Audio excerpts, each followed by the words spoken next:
the days of inventory keep going up. It's 65 days now.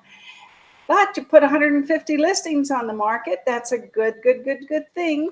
And 55 of them were 485,000 or under, for a total of 2,236 single-family homes active between 0 and 485,000. So that's a lot of that market. That's actually 37% of the available inventory.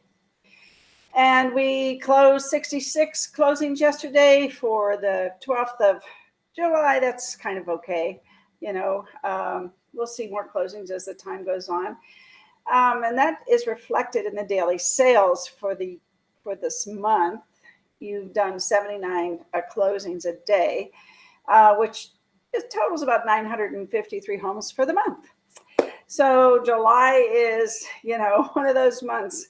Last year it was hot, temperature wise and real estate wise. It was 122 sales a day.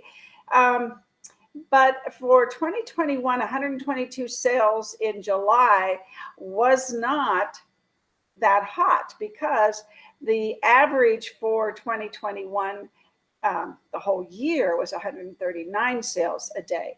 So, the stats are a little bit all over the place. So you need to keep marketing and keep doing some of the things that we talk about here on Ruthie Rocks.